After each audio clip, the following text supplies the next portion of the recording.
오늘 밤 잠들기 전 딱 한 가지만 상상해 보세요. 창문 너머 혹은 베란다 끝에 걸린 밤하늘을 바라보세요. 구름 한 점 없이 맑은 날이라면 더욱 좋습니다. 눈을 가늘게 뜨고 저 멀리 수없이 박혀있는 빛의 점들을 바라보세요. 그 빛들은 오늘 밤도 조용히 아무 말 없이 수백 년 전 자신의 몸에서 떠나온 빛을 우리에게 전해주고 있답니다. 그런데 말이죠. 만약 그 빛들 중 하나가 정확히는 저 깜빡이는 별빛들 중 어딘가에서 거대한 무언가가 조용히 그 빛을 가리고 있다면 어떨까요? 행성이 아닙니다. 소행성도 아니고 먼지 구름도 아닙니다. 그것은 어떤 존재들이 수만 년 혹은 수백만 년의 시간을 들여 쌓아 올린 별 하나를 통째로 감싸는 인공 구조물일지도 모릅니다. 빛보다 빠른 것은 없다고 배웠지만 그 빛조차도 거대한 어둠 속으로 삼켜지고 있다면 우리는 과연 그것을 알아챌 수 있을까요? 오늘 밤 별똥구리 우주여행에서는 인류가 상상할 수 있는 가장 거대한 구조물, 그리고 그 구조물이 실제로 존재할지도 모른다는 놀라운 증거들에 대해 함께 이야기를 나눠볼 거랍니다. 편안하게 누우세요. 이불을 끌어당기고 눈을 반쯤 감아도 좋습니다. 오늘 이야기는 여러분이 잠드는 그 순간까지 아주 조용하고 깊은 곳에서 울려 퍼질 거니까요. 자, 그럼 시작해볼까요? 우주의 크기를 이야기할 때 우리는 종종 숫자 앞에서 무릎을 꿇게 됩니다. 지구에서 달까지의 거리는 약 38만 킬로미터. 빛의 속도로도 1.3초가 걸리는 거리죠. 그렇다면 태양까지는요? 빛으로 약 8분 20초. 자동차로 달리면 무려 170년이 넘게 걸리는 거리랍니다. 그런데 우리 태양계를 벗어나 가장 가까운 별, 프록시마 센타우리까지 가려면 빛의 속도로도 4년 2개월이 넘게 걸립니다. 그리고 우리 은하, 밀키웨이의 지름은 빛으로 약 10만 년, 우리 은하 안에만 약 2천억 개에서 4천억 개의 별이 있다고 추정된답니다. 이 숫자들을 마음속에 품은 채로 오늘 밤 이 질문을 함께 가져가 보세요. 그 수천억 개의 별들 중에서 과연 우리 인류만이 이 우주를 바라보고 있는 걸까요? 밤하늘은 대답하지 않습니다. 다만 조용히, 그리고 끝없이 반짝일 뿐이죠. 하지만 그 침묵 속에는 어쩌면 이미 답이 숨겨져 있을지도 모릅니다. 그 답을 향한 첫 번째 여정으로 우리는 지금으로부터 약 65년 전으로 거슬러 올라가야 합니다. 1960년, 한 물리학자의 작은 논문이 과학계를 조용히 뒤흔든 그 해로. 1960년은 우주 탐사의 시대가 막 열리던 때였습니다. 소련의 스푸트니크 위성이 지구 궤도를 돈 지 불과 3년이 지난 시점이었고, 인류 최초의 우주인 유리 가가린이 우주를 비행하기 불과 1년 전이었죠. 그 시절 인류는 이제 막 대기권 밖을 엿보기 시작한 신생 우주 문명이었습니다. 바로 그 해, 프리먼 다이슨이라는 물리학자가 아주 조용하지만 놀라운 논문 한 편을 발표했답니다. 프리먼 다이슨. 이름이 낯설게 느껴지실 수도 있지만 물리학과 수학의 세계에서 그는 아인슈타인, 파인만과 어깨를 나란히 하는 천재로 불리는 인물입니다. 영국 태생으로 미국 프린스턴 고등연구소에서 활동했으며 양자 전기역학 분야를 정립하는 데 핵심적인 역할을 했죠. 그는 단순히 수식을 다루는 물리학자가 아니라 인류의 미래와 우주에 대한 철학적 통찰을 품은 사상가이기도 했답니다. 그가 1960년 학술지에 발표한 논문의 제목은 아주 단순했습니다. 단 2페이지짜리 짧은 논문이었죠. 하지만 그 안에 담긴 생각은 인류가 우주를 바라보는 방식 자체를 바꾸어 놓았답니다. 다이슨이 던진 질문은 이것이었습니다. 만약 어떤 문명이 우리보다 수백만 년 앞서 발전해 있다면 그들은 지금쯤 무엇을 하고 있을까? 이 질문에 답하기 위해 그는 먼저 우리 인류의 에너지 소비 역사를 돌아보았답니다. 인류는 불을 발견한 이후 농업혁명, 산업혁명, 전기혁명을 거치며 에너지 소비량을 폭발적으로 늘려왔습니다. 지금 이 순간에도 우리가 소비하는 에너지의 양은 불과 한 세기 전과 비교해도 수십 배 이상 증가했죠. 다이슨은 이 성장 곡선을 미래로 연장해 보았습니다. 그리고 아주 단순하지만 충격적인 결론에 도달했답니다. 어떤 문명이든 충분히 오랜 시간이 지나면 결국 자신들이 살고 있는 행성의 에너지만으로는 더 이상 버틸 수 없는 순간이 온다는 것이었습니다. 생각해보세요. 지구가 1년 동안 태양으로부터 받는 에너지의 양은 인류가 현재 소비하는 에너지의 약 1만 배입니다. 하지만 우리는 이미 그 1만 분의 1도 제대로 쓰지 못하고 있죠. 만약 문명이 계속 성장한다면 언젠가는 태양 에너지 전체가 필요한 순간이 올 것입니다. 그렇다면 태양 에너지 전체를 손에 넣으려면 어떻게 해야 할까요? 다이슨의 답은 단순하면서도 경이로웠습니다. 별을 통째로 감싸면 된다. 이것이 바로 다이슨 스피어, 한국어로는 다이슨 구라고 불리는 개념의 탄생이었습니다. 개념 자체는 놀랍도록 명쾌합니다. 태양을 중심으로 태양과 지구 사이의 거리, 즉 약 1억 5천만 킬로미터 반경의 거대한 구형 구조물을 건설하는 거죠. 이 구조물이 태양의 빛과 열을 360도 전 방향에서 남김없이 흡수한다면 이론적으로 태양이 방출하는 에너지의 거의 100%를 활용할 수 있게 됩니다. 태양의 총 에너지 출력은 현재 인류 전체가 사용하는 에너지의 약 40경배에 해당합니다. 40경 1 뒤에 0이 16개 붙는 숫자죠. 다이슨 스피어 하나면 현재 인류가 상상도 할 수 없는 규모의 에너지를 무한히 공급받을 수 있게 된답니다. 물론 이 구조물을 짓는 것은 현재 인류의 기술 수준으로는 완전히 불가능합니다. 하지만 다이슨은 지금의 우리를 기준으로 생각하지 않았습니다. 그는 수백만 년 후의 고도 문명을 상상하고 있었으니까요. 실제로 다이슨 스피어를 건설하는 데 필요한 재료의 양을 계산해 본 과학자들이 있었답니다. 반경 1억 5천만 킬로미터, 두께 수미터의 구형 껍데기를 만들려면 목성만한 행성을 통째로 분해해야 할 정도의 재료가 필요하다는 계산이 나왔습니다. 목성.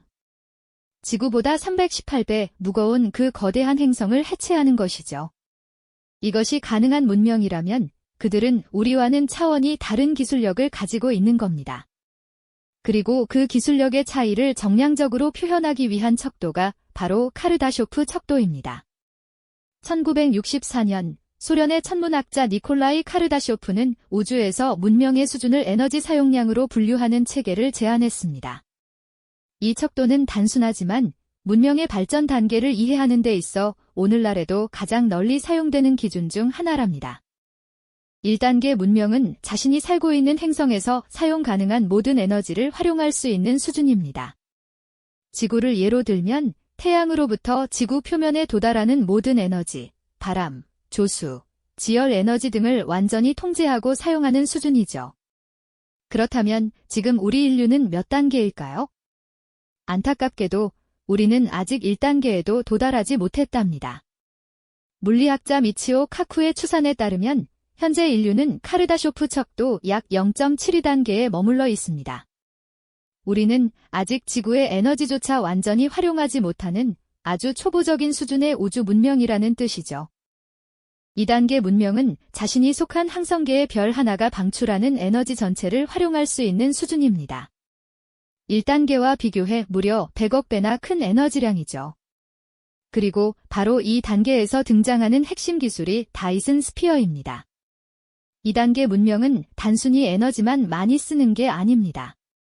그들은 별의 진화 속도를 조절하거나 행성의 궤도를 바꾸거나 심지어 별과 별 사이를 여행하는 일을 일상적으로 수행할 수 있는 수준의 기술력을 보유하고 있을 가능성이 높답니다. 우리가 상상하는 진정한 우주 문명의 시작이 바로 이 2단계입니다. 3단계는 상상의 영역입니다. 은하 전체, 즉 수천억 개의 별이 방출하는 에너지를 통제하는 문명이죠. 이 수준의 문명은 우리의 물리 법칙을 넘어서는 기술을 보유하고 있을 가능성도 있고 어쩌면 우주 자체의 구조를 변형할 수 있을지도 모릅니다. 그들 앞에서 우리는 마치 개미가 인간 문명 앞에 서 있는 것과 다름없을 거랍니다. 다이슨이 위대했던 이유는 단순히 거대한 구조물을 상상해서가 아닙니다. 그는 이 개념을 실제 과학적 탐색의 도구로 전환시켰답니다. 그의 논문의 진짜 핵심은 이 부분이었습니다. 만약 우주 어딘가에 2단계 문명이 다이슨 스피어를 건설했다면 우리는 그것을 찾아낼 수 있다. 왜냐하면 별을 감싼 구조물은 별의 빛을 가리겠지만 에너지는 사라지지 않으니까요. 흡수된 에너지는 결국 열로 방출됩니다. 그리고 그 열은 적외선 형태로 우주 공간으로 퍼져나가죠. 다이슨 스피어로 감싸인 별은 가시광선은 줄어들고 적외선은 비정상적으로 많아지는 특이한 신호를 보낼 것이라는 예측이었습니다. 그는 천문학자들에게 제안했습니다. 적외선을 비정상적으로 많이 방출하는 별들을 찾아보라고. 1960년 당시 천문학자들의 반응은 대부분 회의적이었답니다. 너무 공상과학처럼 들렸으니까요. 하지만 수십 년이 흐르며 상황은 조금씩 달라지기 시작했습니다. 다이슨 스피어의 개념이 처음 발표된 이후 과학자들은 이것이 반드시 완전한 구형 껍데기일 필요는 없다는 것을 깨달았답니다.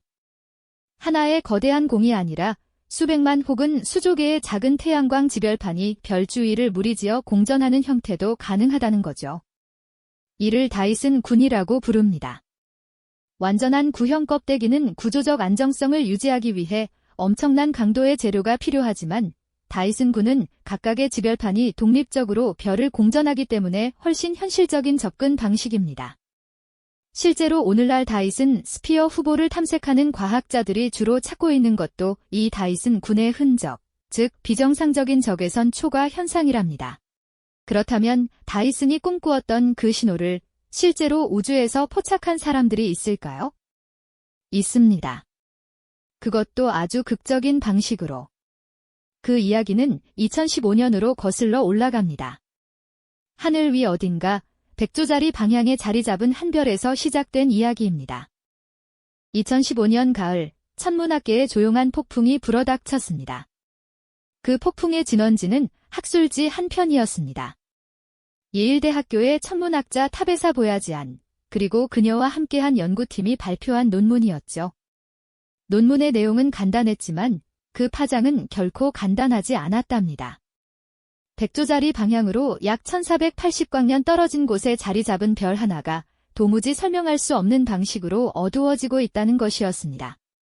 이 별의 비밀을 세상에 알린 타베사 보야지안의 이름을 따서 사람들은 이 별을 타비의 별이라고 부르기 시작했답니다.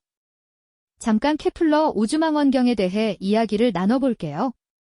케플러는 2009년 나사가 발사한 우주망원경으로 태양계 밖의 행성, 즉 외계 행성을 탐색하기 위해 설계된 망원경입니다.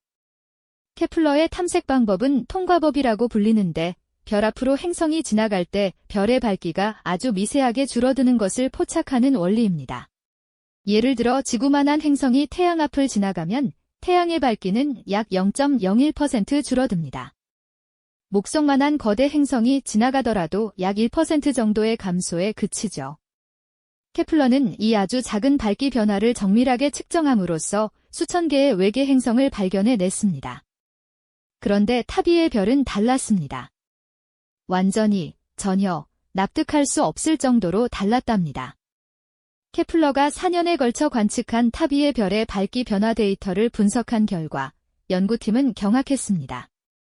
이 별의 밝기가 불규칙하게, 그리고 때로는 무려 22%까지 감소했던 것입니다. 22%. 이 숫자가 얼마나 충격적인지 다시 한번 설명해 드릴게요. 목성 크기의 행성이 별 앞을 지나갈 때 나타나는 밝기 감소가 기껏해야 1% 남짓입니다. 그런데 타비의 별은 22%. 목성보다 훨씬 큰 무언가가 이 별을 가리고 있다는 뜻이죠. 더 이상한 점은 또 있었습니다. 일반적인 행성이 별 앞을 지나가면 밝기 감소가 규칙적으로 반복됩니다. 지구가 1년에 한 번 태양을 공전하듯 행성도 일정한 주기로 별을 돌기 때문이죠. 하지만 타비의 별의 밝기 감소는 불규칙했습니다. 어느 해에는 조금 어두워지고 다른 해에는 크게 어두워지고 또 어떤 때는 며칠 만에 다시 밝아지는가 하면 어떤 때는 수십일에 걸쳐 서서히 변하기도 했죠. 그 패턴은 마치 살아 숨쉬는 무언가가 별 주위를 어지럽게 움직이는 것처럼 보였답니다. 천문학자들은 다양한 자연적 설명을 시도했습니다. 첫 번째 가설은 해성 무리였습니다. 수많은 해성들이 별 주위를 무리지어 지나가면서 빛을 가린다는 거죠. 하지만 해성은 얼음과 먼지로 이루어져 있어 빛에 의해 증발하기 때문에 22%나 되는 밝기 감소를 설명하기 위해서는 상상을 초월하는 양의 해성이 필요했고, 그 정도면 태양계 전체 해성의 수십 배에 달하는 양이었답니다. 두 번째 가설은 성간먼지 구름이었습니다. 우주에 떠다니는 거대한 먼지, 구름이 별빛을 가린다는 설명이죠. 이 가설은 어느 정도 설득력이 있었지만 먼지 구름이라면 서로 다른 파장의 빛을 서로 다른 비율로 흡수해야 합니다. 즉, 붉은 빛과 파란 빛이 서로 다르게 줄어들어야 하죠. 그런데 타비의 별의 밝기 감소는 모든 파장에서 거의 동일하게 나타났습니다. 먼지 구름으로는 설명이 되지 않았던 겁니다. 세 번째 가설은 젊은 별 주위에 형성되는 원시 행성 원반이었습니다. 별이 탄생할 때 주위를 둘러싸는 먼지와 가스의 원반이 빛을 가린다는 설명이죠. 하지만 타비의 별은 우리 태양과 비슷한 성숙한 별로 원시 행성 원반이 형성될 이유가 없었습니다. 게다가 원반이 있다면 적외선이 강하게 방출되어야 하는데 타비의 별에서는 그런 신호도 발견되지 않았죠. 하나씩 자연적인 설명들이 무너져 내렸습니다. 그리고 남은 건 아직 아무도 입 밖에 내어 말하기를 두려워하던 그 가능성이었습니다. 펜실바니아 주립대학교의 천문학자 제이슨 라이트는 조심스럽게 발언했습니다. 만약 모든 자연적인 설명이 실패한다면 우리는 인공적인 원인도 배제할 수 없습니다. 타비의 별의 패턴은 다이슨 스피어의 일부, 즉 건설 중인 거대 구조물과 일치합니다. 이 발언이 언론에 보도되는 순간 세상은 들끓었답니다. 외계인이 별을 짓고 있다. 우리는 지금 외계 문명의 건설 현장을 목격하고 있는 것일지도 모른다. 물론 과학자들은 즉각 신중한 태도를 취했습니다. 단 하나의 설명이 되지 않는 현상이 외계 문명의 증거가 될 수는 없다고요. 하지만 그 가능성이 아주 작더라도 완전히 0이 아니라는 사실만으로도 우리의 심장은 두근거렸답니다. 이후 전 세계 천문대들이 타비의 별을 향해 망원경을 돌렸습니다. 아마추어 천문가들도 동참했죠. 행성 사냥꾼이라는 시민과학 프로젝트에 참여한 수만 명의 자원봉사자들이 케플러의 데이터를 직접 분석하기 시작했습니다. 이 시민과학자들이 처음 타비의 별의 이상한 밝기 변화를 발견해 전문가들에게 알린 것이었으니 이 미스터리는 처음부터 끝까지 아주 인간적인 이야기이기도 합니다. 2017년에는 전 세계 천문학자들이 힘을 합쳐 타비의 별을 집중 관측하는 프로젝트가 진행되었습니다. 그 결과 밝기가 감소하는 동안 서로 다른 파장의 빛이 각기 다른 비율로 감소한다는 사실이 밝혀졌습니다. 이는 먼지처럼 불균일한 물질이 별빛을 가리고 있을 가능성을 시사했습니다. 일부 과학자들은 이것이 외계 문명의 구조물이 아니라 별 주위를 도는 미세한 먼지 입자들의 집합일 가능성을 제기했죠. 하지만 그 먼지가 왜 그토록 불규칙하고 왜 그토록 많은지는 여전히 설명되지 않았답니다. 타비의 별은 지금 이 순간에도 깜빡이고 있습니다. 1480광년이라는 거리에서 조용하지만 집요하게 우리에게 무언가를 속삭이듯이 그 속삭임이 의미를 우리가 이해하게 되는 날은 과연 언제가 될까요?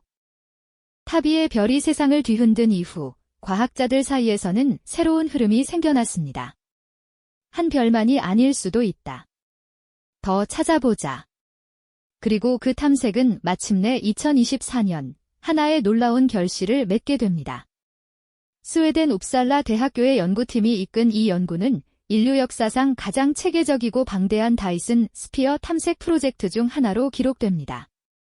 연구팀은 유럽 우주국의 가이아 위성, 적외선 천문 탐사 위성, 그리고 와이즈 위성의 데이터를 교차 분석하여 무려 500만 개가 넘는 별들의 스펙트럼과 에너지 방출 패턴을 검토했습니다.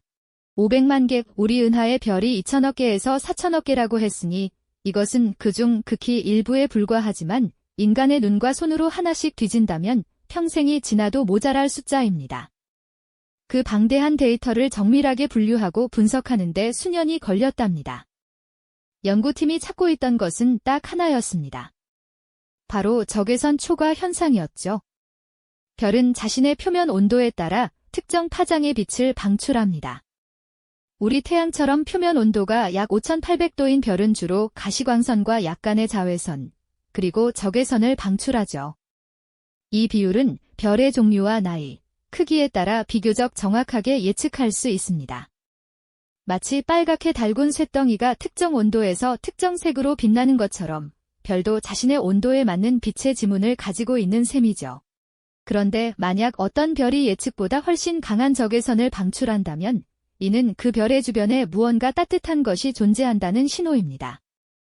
별빛을 흡수하고 그 에너지를 열로 다시 방출하는 무언가가 있다는 뜻이죠. 이것이 바로 다이슨 스피어의 핵심 신호입니다. 다이슨이 1960년 논문에서 예측했던 바로 그것, 가시광선은 줄어들고 적외선은 늘어나는 패턴. 연구팀은 먼저 각 별의 이론적 에너지 방출 스펙트럼을 계산했습니다. 그런 다음 실제 관측 데이터와 비교하여 설명할 수 없는 초과 적외선을 방출하는 별들을 걸러냈습니다. 이 과정에서 자연적인 원인을 제거하는 작업이 필요했습니다. 적외선 초과는 다이슨 스피어 말고도 다른 원인으로도 나타날 수 있으니까요. 별 주위를 도는 먼지 원반, 갓 탄생한 행성의 잔해, 쌍성계에서 동반성의 영향 같은 것들이 그 원인이 될 수 있죠. 연구팀은 이러한 자연적 설명이 가능한 별들을 하나씩 배제해 나갔습니다. 먼지 원반이 있는 별, 너무 어린 별, 쌍성계로 확인된 별들을 모두 제외하고 마지막에 남은 별들만을 추렸습니다. 그렇게 500만 개의 별을 걸러낸 끝에 남은 것이 바로 7개였습니다. 7개의 별, 우주의 광활함 속에서 7개라는 숫자는 너무 작게 느껴질 수도 있습니다. 하지만 이 7개는 지금까지 인류가 체계적인 방법으로 확인한 가장 강력한 다이슨 스피어 후보들입니다. 이 별들의 특성을 살펴보면 모두 우리 태양과 비슷한 유형의 별에 속합니다. 우리 태양과 비슷한 환경을 가진 별들이라는 뜻이죠. 안정적인 에너지를 오랜 시간 방출하는 별 주위라면 문명이 발달하기에 충분한 시간이 주어졌을 거랍니다. 이 7개의 별들은 지구에서 수백 광년에서 수천 광년 떨어진 곳에 위치해 있습니다. 그 거리 자체가 이미 경이롭습니다. 우리가 지금 보는 그 별들의 빛은 인류가 아직 문자도 없던 시절에 그 별을 출발한 빛일 수도 있으니까요. 연구팀은 이 7개의 별에서 나타나는 적외선 초과를 설명할 자연적 원인을 찾으려 계속 시도했습니다. 하지만 현재까지 이 별들의 비정상적인 열 신호를 완전히 납득시키는 자연적 설명은 발견되지 않았습니다. 물론 연구팀은 신중합니다. 그들은 이것이 외계 문명의 증거라고 주장하지 않았습니다. 다만 이것이 현재 우리가 가진 지식으로는 설명하기 어려운 현상이며 더 많은 관측과 연구가 필요하다고 밝혔습니다. 하지만 그 신중함 뒤에는 그들도 분명히 느꼈을 전율이 숨어 있을 거랍니다. 500만 개의 별들 중에서 오직 7개. 그 7개가 지금 이 순간에도 우리를 향해 기묘한 열기를 내뿜고 있다는 사실. 그것이 무엇을 의미하는지는 아직 아무도 모릅니다. 하지만 모른다는 것은 아직 가능성이 열려 있다는 뜻이기도 합니다. 이 발견 이후 과학계의 다음 단계는 무엇일까요? 천문학자들은 이 7개의 별을 대상으로 더욱 정밀한 후속 관측을 계획하고 있습니다. 특히 제임스 웹 우주망원경이 이 별들을 정밀 분석한다면 적외선 신호의 세부 패턴을 확인할 수 있을 것입니다. 만약 그 신호가 자연적인 먼지 원반과 다른 인공적인 구조물에서 나오는 패턴과 일치한다면 그것은 인류 역사에서 가장 중요한 발견이 될 것입니다. 아직 그날은 오지 않았습니다. 하지만 우리는 점점 더 가까워지고 있는 것만은 분명합니다. 그리고 만약 그 7개의 별 중 하나에서 정말로 다이슨 스피어의 신호가 확인된다면 그 다음에 우리가 맞닥뜨리게 될 질문은 과학의 영역을 넘어 훨씬 깊고 무거운 곳으로 우리를 이끌 것입니다. 잠깐, 여기서 잠시 멈추어 볼게요. 눈을 감아보세요. 완전히 감지 않아도 좋습니다. 이불 속에서 혹은 소파에 기대어 그냥 잠시 생각의 속도를 늦춰보세요. 만약 정말로 수백 광년 떨어진 저 별 중 하나에서 다이슨 스피어의 존재가 확인된다면 그것은 무엇을 의미할까요? 그것은 단순히 우주 어딘가에 외계인이 있다는 사실을 넘어서는 이야기입니다. 그것은 별 하나를 통째로 감쌀 수 있는 기술력을 가진 문명이 존재한다는 뜻이니까요. 우리 태양계 전체를 장난감처럼 다룰 수 있는 존재들이 지금 이 순간에도 살아 숨쉬고 있다는 뜻이죠. 그 앞에서 우리는 무엇일까요? 우주생물학자들과 철학자들은 오래전부터 이 질문, 이른바 페르미 역설과 실험해왔습니다. 이탈리아의 물리학자 엘리코 페르미는 1950년 동료들과의 점심 식사 자리에서 이런 말을 꺼냈다고 합니다.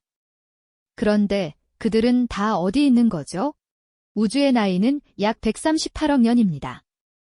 우리 은하 안에만 수천억 개의 별이 있고 그중 상당수는 우리 태양과 비슷한 성질을 가지고 있습니다. 확률적으로 생각한다면 지구와 비슷한 환경을 가진 행성에서 생명체가 탄생하고 문명을 이루는 일은 우주 어딘가에서 수없이 일어났어야 합니다. 심지어 우리보다 수십억 년 앞서 발전한 문명도 있어야 하죠. 그런데 우주는 침묵합니다. 어떤 신호도, 어떤 흔적도 확실하게 외계 문명이라고 단정할 수 있는 증거는 아직 발견되지 않았습니다. 왜일까요? 이 침묵을 설명하는 가설은 여러 가지입니다. 첫 번째는 거리의 장벽입니다. 우주는 너무도 광대해서 문명들 사이의 거리 자체가 통신을 불가능하게 만든다는 설명이죠. 빛보다 빠른 것은 없고 가장 가까운 별까지도 빛으로 4년이 넘게 걸리는 우주에서 신호를 주고받는 것은 수천 년의 기다림을 의미합니다. 어쩌면 지금도 수백만 개의 문명이 서로 신호를 보내고 있지만 아직 그 신호들이 우리에게 도달하지 않았을 수도 있답니다. 두 번째는 어두운 숲 이론입니다.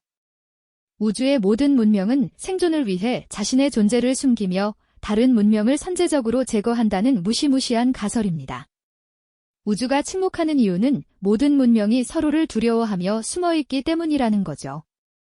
이 가설이 사실이라면 우리가 신호를 보내는 것은 오히려 위험한 행동일 수도 있답니다.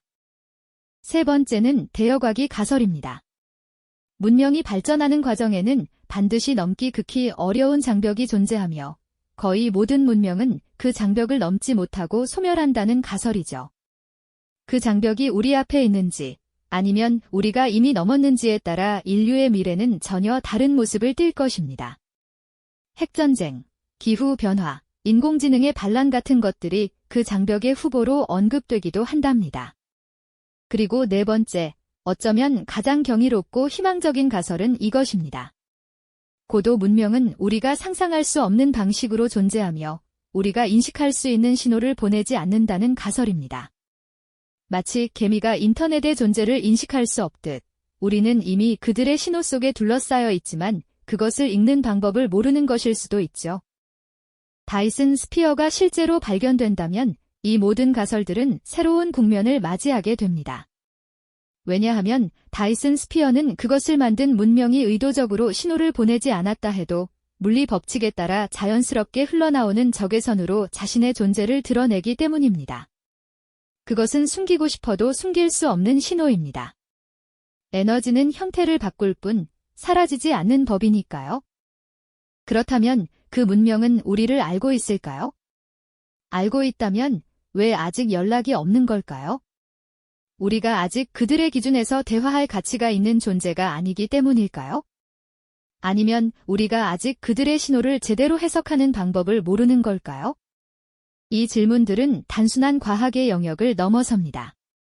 만약 우리보다 수백만 년 앞선 문명이 존재한다면 그들은 전쟁과 갈등을 극복했을까요? 환경 파괴를 넘어 행성과 별과 공존하는 방법을 찾았을까요? 그들의 윤리는 어떤 모습일까요? 그들에게도 예술이 있을까요? 음악이 있을까요? 잠들기 전에 별을 바라보는 누군가가 있을까요? 어쩌면 그 문명의 어딘가에는 수백 광년 떨어진 작은 별 주위를 도는 파란 행성을 향해 망원경을 들이대며 저기에도 누군가 있을까라고 중얼거리는 존재가 있을지도 모릅니다. 지금 이 순간 우리가 그들을 찾고 있는 것처럼 그들도 우리를 찾고 있을지 모르죠. 그리고 또 하나의 질문이 남습니다. 인류는 과연 그 조우를 감당할 수 있을까요? 우리의 역사를 돌아보면 기술적으로 더 발전한 문명이 그보다 덜 발전한 문명을 만났을 때 어떤 일이 일어났는지를 알 수 있습니다. 그 만남이 언제나 평화롭지만은 않았다는 것도요. 하지만 어쩌면 그 두려움 자체가 우리가 아직 얼마나 미성숙한 문명인지를 보여주는 증거일 수도 있습니다. 카르다쇼프 척도 0.72단계의 문명이 2단계 문명을 만나는 것은 간말을 배운 아이가 어른을 처음 만나는 것과 비슷할지도 모릅니다. 두렵지만 동시에 경이롭고 그리고 우리가 언젠가 그 자리에 도달할 수 있다는 희망을 가져다주는 만남이기도 하죠.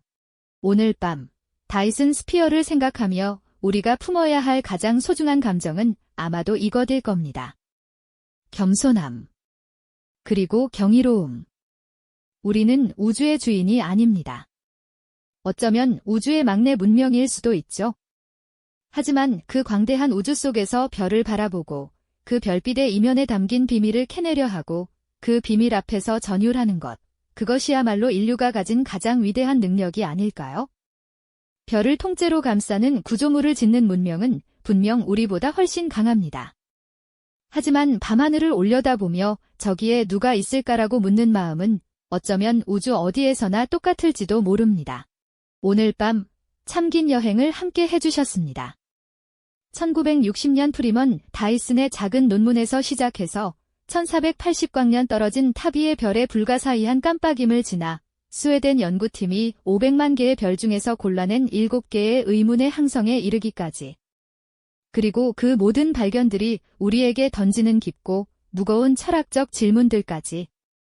쉽지 않은 여정이었지만 여러분이 끝까지 함께 해주셨기에 별똥구리 우주여행은 오늘도 무사히 귀환할 수 있었습니다. 이제 눈을 천천히 감으세요. 어두운 눈꺼풀 너머로 오늘 우리가 이야기했던 그 별들을 떠올려 보세요. 수백 광년의 거리를 건너 지금 이 순간에도 우리를 향해 빛을 보내고 있는 별들. 그중 어딘가에 거대하고 경이로운 인공 구조물이 조용히 별빛을 가리고 있을지도 모르는 별들. 그 별들의 빛이 여러분의 눈꺼풀 위에 사뿐히 내려앉는 것을 느껴보세요. 수백 년의 여행 끝에 도착한 그 빛은 지금 이 순간 여러분 곁에 있습니다. 우리는 그 빛을 통해 연결되어 있습니다. 우주의 이쪽 끝과 저쪽 끝이 빛이라는 실 하나로 아주 가늘게 하지만 분명히 이어져 있죠. 오늘 밤 꿈속에서 여러분이 그 7개의 별 중 하나의 곁을 스쳐 지나갔으면 좋겠습니다. 그 별 주위를 수백만 개의 반짝이는 지별판들이 마치 은하수처럼 둘러싸고 있는 광경을 꿈속에서나마 눈으로 직접 보았으면 좋겠습니다. 그 구조물 어딘가에 작은 창에 불이 켜져 있고 그 너머에 누군가가 앉아 차 한 잔을 홀짝이며 저 멀리 작은 파란 별을 바라보고 있는 장면을 상상해 보세요. 그것이 공상일지라도 그 공상이 언젠가 현실이 될 수 있다는 것을 오늘 우리가 이야기한 과학들은 조용히 속삭이고 있답니다. 내일 밤 별똥구리 우주여행은 또 다른 이야기로 여러분을 찾아옵니다. 이번에는 우리 지구와 놀랍도록 닮은 행성, 이른바 지구 쌍둥이 행성에서 포착된 의문의 신호 이야기입니다. 그 신호는 지금까지 우리가 발견한 어떤 외계 행성 신호와도 다른 아주 특별한 패턴을 품고 있답니다. 과연 그것은 자연이 만들어낸 우연일까요? 아니면 누군가가 의도적으로 보낸 메시지일까요? 내일 밤도 이 자리에서 함께 우주를 여행해주세요. 오늘 밤 하늘의 모든 별빛이 여러분의 꿈속으로 스며들기를 바랍니다. 별똥구리 우주여행이었습니다. 좋은 꿈 꾸세요.